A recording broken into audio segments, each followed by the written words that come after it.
Alright, so here's the game. I'm the blue ball, and I can move around. I took out the other player, but as you can see, there's different enemies, so I can shoot. So this orange one that I'm kind of following with the mouse is going to be the mothership.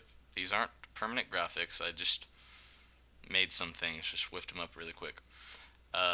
This orange one is a protector, red is revenant, green is drone, and this bluish one is the grunt.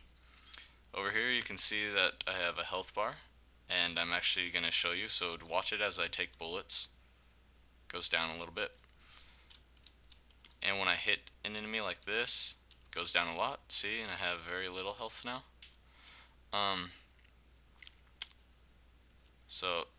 You see it just replenished, so that's cool. There's one thing I forgot to tell you that I implemented, and it's a level system. So I have level files now, and I've shown you the format before. It's the same as I planned, exactly. So the only thing is it's a little choppy. I mean, I'm not sure how the frame rate on this is looking right now, but it's running fine on my computer. It just might appear that way from that. Here you see a weapon power up, so I'll grab that, and it must have given me the first weapon power up, so it doesn't appear to be any change. And if you saw that quick reset right there, that was it loading a new level. So here's some weapon power ups. See, and that's the best weapon, so I don't want to get the other one. Here's a health power up, and you can see the health went up a little bit. At least hopefully you can. So I'm going to grab all these health. So I don't want these weapons because I have the best one. So let me grab this health though. And I'm just going to go through. I have like 5 levels, but they're all the same.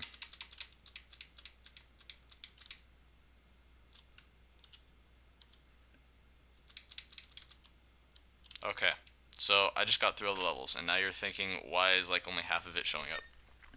So basically, I have this function that checks to see if any entity is outside the window.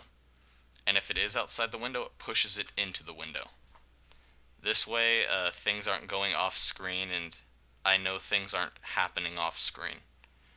So, and that helps when you resize the window and everything, because everything kind of moves in accordance to the window.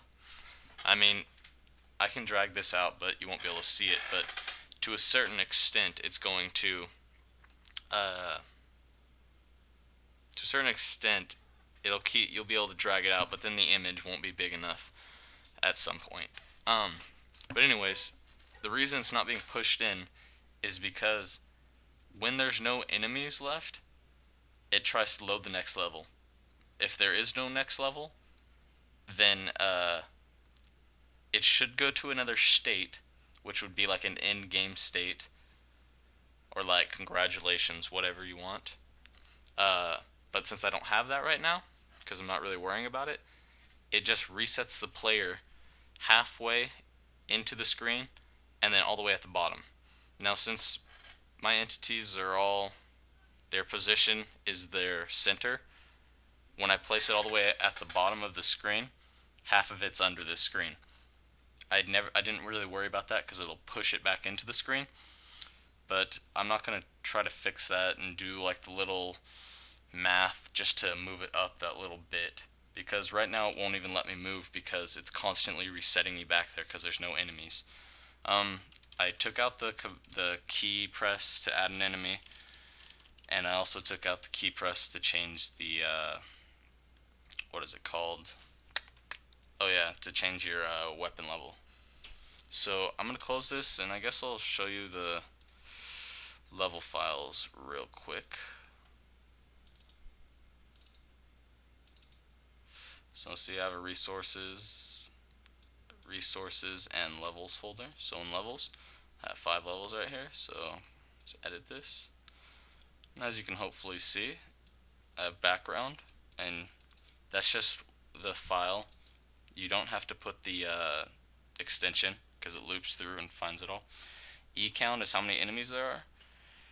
Then it goes through. You have enemy and end. So enemy says that you're starting a new one. End says that you're done with that enemy. So the first number is the AI level. So 1 is Grunt, 2 is Drone, 3 is Revenant, 4 is Protector, 5 is Mothership. And then the next two numbers are its position, X and Y respectively. So basically, my level system, it keeps track of what level it's on. So, and you can see this does level 1, level 2, level 3, and it'll keep going like that. So if I wanted to add a level 6, I just put a level 6 there. And then down, I'm going to hope you can see this right now, because I'm not really sure if you'll be able to. Okay, let me find it. Okay, right here. So right here, when I init the level system, I have to pass in how many levels there are. So it's hard coded in, but that's all good. I don't really care. Uh, so that's really it for now. But as you can see, I got a lot done. I have two. Going back to announcements and stuff, I have two SDL video tutorials ready. The problem is I had to cut one of them, which is the third one, and have the fourth one done. But I had to cut the third one in half because it's too long. And I used virtual dub, but now YouTube isn't letting me upload it. I don't know why. Basically, I go to select the video and nothing happens. I've tried using the old uploader. I don't know what the problem is. And I'm trying to find a video editing software that's free where I can just cut the video. I don't need to do any editing. I just need to split it in half so I can actually upload it because it's like 15 minutes long. But I don't want to use something like Movie Maker because it wrecks the quality. So I'm gonna try to fix that. I think my brother has Sony Vegas and he knows how to use it. So I'm gonna see if he'll do it for me. Well, that's it for now. Peace.